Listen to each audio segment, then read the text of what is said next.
तो मैं मीडिया के माध्यम से भी, मैं प्रधानमंत्री नरेंद्र मोदी जी से भी कि आप बेटी बचाओ बेटी पढ़ाओ का, बेटी पढ़ाओ बेटी बचाओ और बेटी खिलाओ का नारा देते हैं, तो आज भारत की बेटी आपसे गुहार लगा रही है कि आप उनको क्यों रोड पे नहीं दिख रहा कि 4 दिन हो लिए और 3 महीने से प्रोटेस्ट चल रहा है,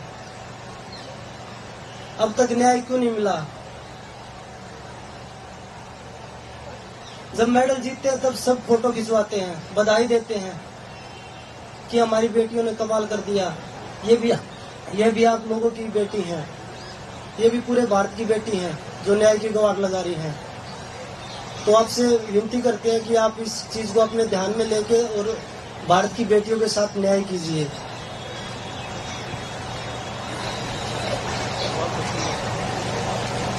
आज रात को 8 बजे हम सब लोग कैंडल मार्च भी निकाल रहे हैं, जो शायद प्रशासन को दिख नहीं रहा है, तो हम एक रोशनी देने का काम करेंगे कि उनको शायद दिखाई दे जाए कि आपकी भारत की बेटियां, हम सिर्फ रेसलिंग के एथलीट नहीं हैं, हमारे पीछे बहुत सारी लड़कियों की भावनाएं जुड़ी हैं, उनके इमोशन जुड़े हैं, तो शायद उनको दिखाई दे जाए और हमें इंसाफ मिल जाए। तो हम रात को 8 बजे कैंडल मार्च भी निकालेंगे। ये इधर से मतलब हाँ जी, जंतर मंतर पे ही निकालेंगे। हाँ जी, यही रोड पे।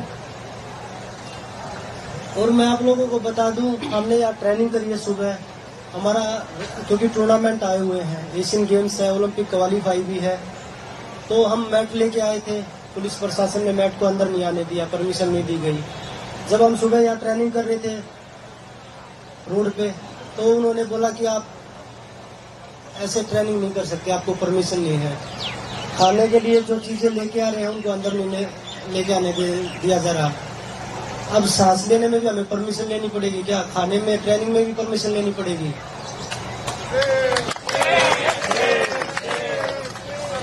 जब मेडल की बात आती है तब तो आप सभी कि हमारे पहलवान मेडल लेके आएंगे। आज वो पहलवान जब रोड पे ट्रेनिंग कर रहे हैं, सुबह उठ के सारी रात मच्छर यहाँ काट रहे हैं, यहाँ सो रहे हैं, तो उनको दिखाई नहीं देता ये चीजें। जब रोड पे बच्चे भाग रहे हैं तो उनको दिखाई नहीं देता।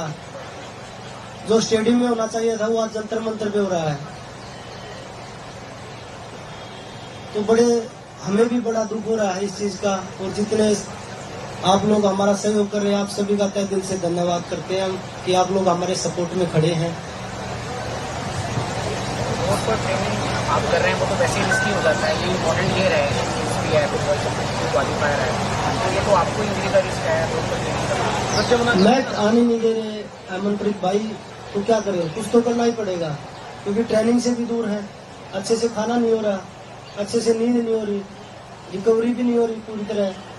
क्योंकि जब मेडल की बात आएंगी तो तब सभी देशवासी सहयोग करते हैं। आज भी वो हमारे साथ खड़े हैं। जब सरकार खिलाड़ियों की तरफ मेडल नहीं लेके आते तो बोलते कि ये तो अब नीचे जाने लग रहे हैं, मेडल नहीं जीत रहे, तो हमें वो भी ध्यान रखना है। हमें ट्रेनिंग भी प्रॉपर करनी है। हम 100% तो नहीं कर सकते, पर 10-20% जो भी कर सकते हैं हम यहाँ पे कर सकते हैं।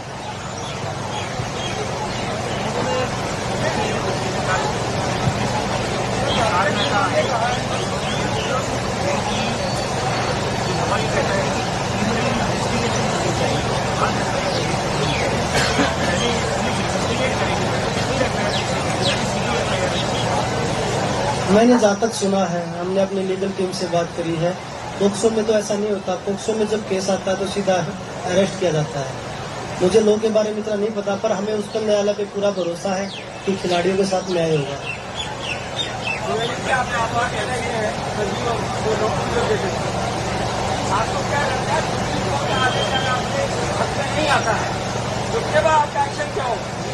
देखिए, वो हमारी लीगल टीम काम कर रही है और अभी हम इस पे कोई कमेंट नहीं करेंगे, क्योंकि हमें न्यायालय पे पूरा भरोसा है।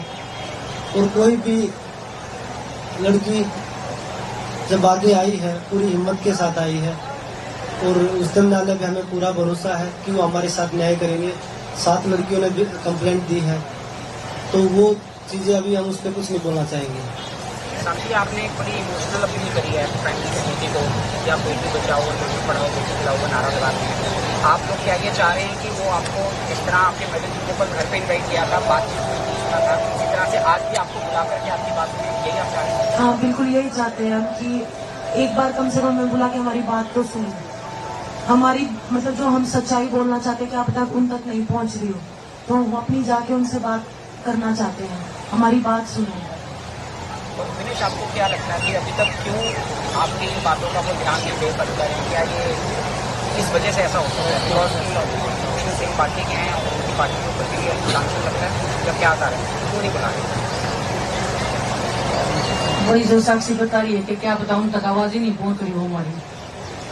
तो हम मिलने का टाइम मांग रहे हैं, हमारे पास कोई ऐसे कॉन्टैक्ट नंबर भी नहीं है कि हम उनसे संपर्क कर सकें, लेकिन हम मीडिया के माध्यम से ही हम उनसे रिक्वेस्ट कर सकते हैं कि हमारी, क्योंकि हम स्टार्टिंग से यही बोल रहे हैं कि प्रधानमंत्री जी से हमें मिलना है, हम उनके सामने बात रखना चाहते हैं। उनके सामने बात रखेंगे तो क्या पता उनको सुनाई दे जाए या दिखाई दे जाए, क्या पता हमारे जो दर्द और हमारी पीड़ा है, जो देश की बेटियां जो चीख रही है अंदर से, हमारी जो आत्मा बिल्कुल ऐसे हो रही है कि डेड होने वाली है, क्या पता उनको भी दिखाई दे जाए कि आपके देश की बेटियां, क्योंकि वो हमेशा जब भी हम देखते हैं, जैसे मैं सोशल मीडिया में भी देखती हूँ, बाकी सब लोग भी चलाते हैं, वो प्रोग्राम करते हैं मन की बात, हमारे मन के अंदर कितनी दुविधा चल रही है। क्या कभी वो एक पल के लिए भी बैठ के सोचते होंगे कि हम देश की बेटियां सड़क पे बैठी हैं, हम गेम करते हैं, हम रेसलिंग करते हैं, वो रेसलिंग छोड़ने के कगार पे आ रहे हैं, जिंदगी को दाव पे रख के हमने ये कितना बड़ा निर्णय लिया है इतने बड़े क्रिमिनल के खिलाफ में। फिर भी अगर उनको हमारे मन की बात नहीं सुन रही है तो परमपिता परमात्मा से हम कामना करेंगे कि प्लीज उनको सुनाई दे कि हम किस दर्द में हैं।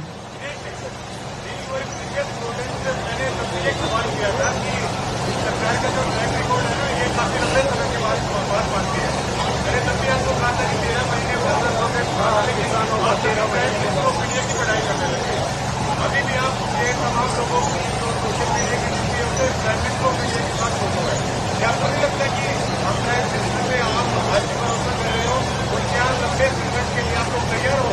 अब मैं पूरे हरियाणा से आया हूँ, पूरा हरियाणा तो आपके साथ तैयार है, क्या लंबे संघर्ष के लिए दिनेश बजरंग आपसे तैयार है उसके बाद? देखिए, जैसे बजरंग ने कहा कि 135 करोड़ देशवासियों की आस, उम्मीद, विश्वास, प्यार, सहयोग, हर तरीके से वो हमारे साथ खड़े हैं, तो वो हमसे आगे बढ़ के लड़ाई लड़ रहे हैं हमारी, तो इससे ज्यादा हमें तो कुछ चाहिए नहीं। हमारी लड़ाई ये सब लड़ रहे हैं, हमने तो शुरुआत की थी, इतना नहीं सोचा था कि हमें इतना सपोर्ट भी मिल जाएगा। जो उम्मीद हमें गवर्नमेंट से थी वो हमारे जो देश के लोग हैं वो हमारी पूरी कर रहे हैं। देखिए, देश के प्रधानमंत्री हैं, उनका सम्मान करना, उनकी इज्जत करना हमारा अधिकार है। हमारे संस्कारों में ये है कि बड़ों को इज्जत दो, उन पे विश्वास करो, उनके सामने अपनी बात रखो, हर तरीके से उनको समझाने की कोशिश करो। तो हम उसी कोशिश पे लगे हुए हैं कि इज्जत से, प्यार से, सम्मान से, अगर वो हमारी बात समझ रहे हैं या सुन सकते हैं तो क्यों ना हम उनसे अपील करें।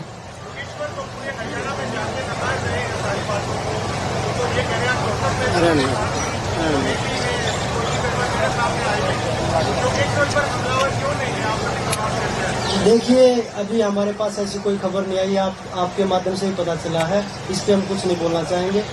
और मैं आपको बता दूं, जो एक विक्टिम है, जो मैंने अभी बताया भी था, नाबालिग है, हमने उनको सेव किया, लेकिन उनके रिश्तेदारों तक अब प्रेशर बनाया जा रहा है, तो उनको ढूंढा जा रहा है कि कहाँ है। उनके रिश्तेदारों को प्रेशराइज किया जा रहा है, धमकाया जा रहा है कि अच्छा नहीं होगा, ये नहीं होगा।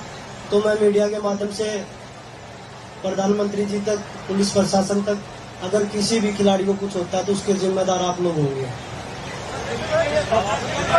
दिनेश, आप लोग क्या बाल अधिकार आयोग जाएंगे? तो बजरंग बार बार ये बात कर रहे हैं, जो माइनर कंप्लेनेंट है उसमें प्रेशर डाला जा रहा है, क्या बाल अधिकार आयोग जाएंगे इस बात में?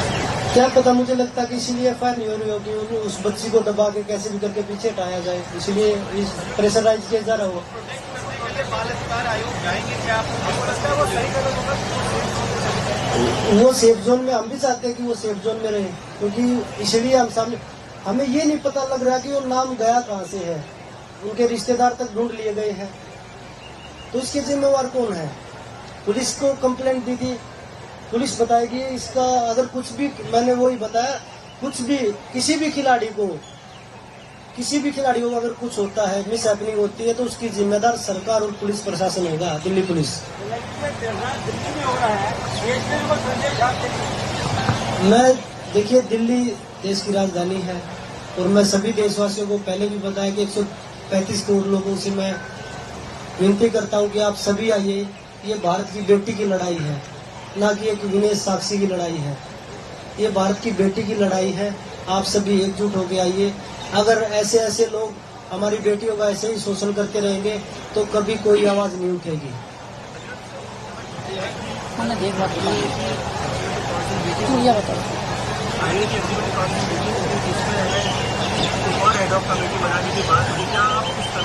भाई कितनी कमेटियां झेलेंगे?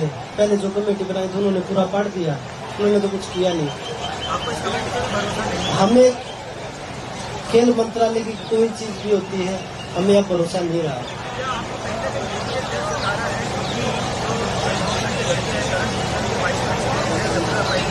देखिए, जितने भी लोग आज रेसलिंग में बैठे हैं, जितने भी लोग आज रेसलिंग फेडरेशनों में बैठे हैं, वो उन्हीं के लोग हैं।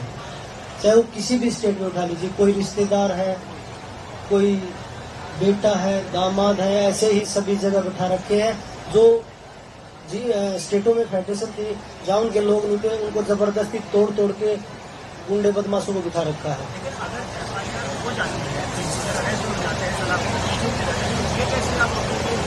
अपने लड़के को वो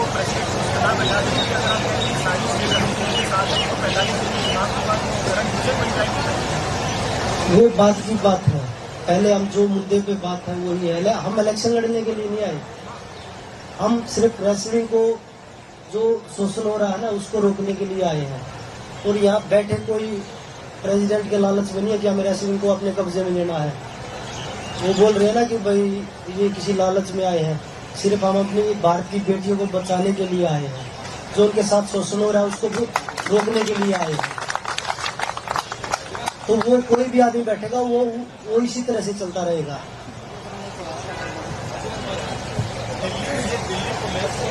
राहुल गांधी ने जब वार्ता में कहा था सुदेश विखे से मैं मिला हूँ, तो उसके बाद राहुल गांधी उसके बाद आपको लगता है कि सुदेश विखे को मौका नहीं लगा के कार्रवाई दोहरा दिल्ली पुलिस का दोहरा रवैया आपको लगता है? मुझे लगता है कि देश में एक ही कानून है, चाहे कि कोई भी कोई ना हो। तो ये सवाल आप दिल्ली पुलिस से पूछेंगे तो वो बेहतर जवाब देगी कि भाई आप इन बच्चों के साथ ऐसा क्यों कर रहे हैं।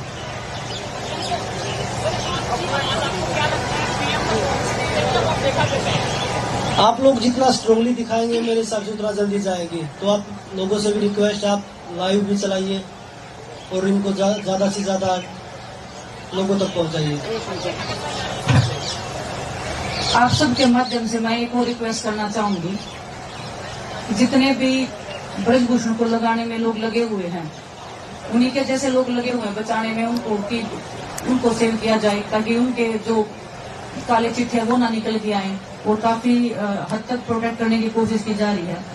तो मैं देश के खिलाड़ियों से एक अपील करना चाहती हूँ आपके माध्यम से, सिर्फ रेसलिंग के ही नहीं, जितने भी ओलंपिक मेडलिस्ट हैं, वर्ल्ड मेडलिस्ट हैं, नेशनल चैंपियनशिप में मेडलिस्ट हैं, चाहे जो गेम आज कर भी रहे हैं, क्या ये लोग जब इकट्ठा हो सकते हैं तो हम देश के खिलाड़ी देश के खेल को बचाने के लिए इकट्ठा नहीं हो सकते? इतनी हमारी आत्मा, हमारा विश्वास, हमारा तम समान इतना छोटा हो गया सिकुड़ के कि हम अपने देश के खेल को, जिस खेल ने हमें यहाँ पहुंचाया है, इतना मान सम्मान दिया है, देश के 135 करोड़ लोग हमारे साथ खड़े हैं, तो डरने की क्या जरूरत है? अपना निजी स्वार्थ या थोड़ी सी अपना लाभ लालच छोड़ के नुकसान हमारा भी हो रहा है। हर किसी को, अगर बहुत सारे लोग आ जाएंगे तो वो नुकसान इतना होगा कि हमें पता भी नहीं चलेगा। अभी तो हमारा बहुत ज्यादा नुकसान हो रहा है। तो देश के खिलाड़ियों से मेरी अपील है, और प्लीज कृपा करके ये बाइट आप जरूर चलाइए कि देश के खिलाड़ी सुन सके।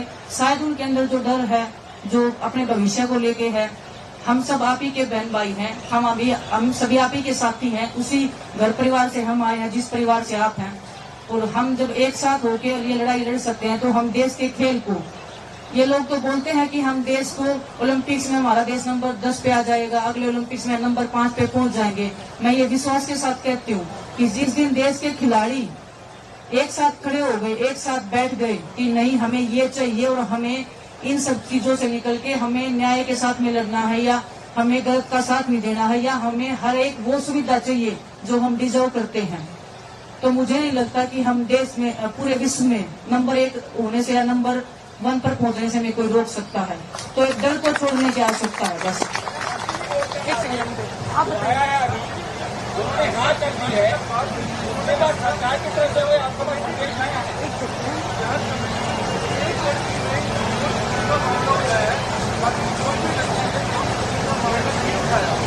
ये राधिका श्रीम, अच्छा, जब ये आईओए की कमेटी थी तो हम लड़के और लड़कियां मिला के वहाँ पे 12 से 15 थे और सब हम एक साथ ही थे क्योंकि हमने रिक्वेस्ट की थी हम जितने भी हैं हम एक साथ हैं, हम एक साथ बयान देंगे। तो वहाँ पे यूं मान लो जितनी भी लड़कियां थी ना हर एक ने से बयान दिया है सेक्सुअल हेरेसमेंट का। और दोबारा से मैं रिपीट कर रही हूँ, वो सेक्सुअल हेरेसमेंट का बयान सारी लड़कियों ने दिया जितनी अंदर थी। और जो कमेटी के जो मेंबर्स थे, जो लड़कियां थी वहाँ पे, वो भी रोई हैं, मतलब जो बयान लेने वाले थे वो भी रोए हैं। और अब कह रहे हैं सिर्फ एक ने बयान दिया है। उनके पास वीडियोग्राफी है, वीडियोग्राफी उनके पास। चलो हम राधिका मैम का एक पॉइंट ऊपर रखते हैं। एक लड़की तो थी, रिपोर्ट में तो एक भी नहीं है जी, रिपोर्ट में तो बिल्कुल क्लीन चिट है। एक लड़की का शोषण होता है, वो क्या कम बात है क्या? एक लड़की होती है, 1000 लड़कियां हो, लड़की तो लड़की होती है ना। हम एक लड़की हमारे पूरे देश की इज्जत सम्मान रखती है, तो ये बोलना कि एक लड़की की फिर भी क्लीन चिट देना, तो कहीं तो कुछ हुआ है जी। उन्होंने स्वीकार कर लिया है तो कई दिन से धन्यवाद, उन्होंने सच्चाई बताई है।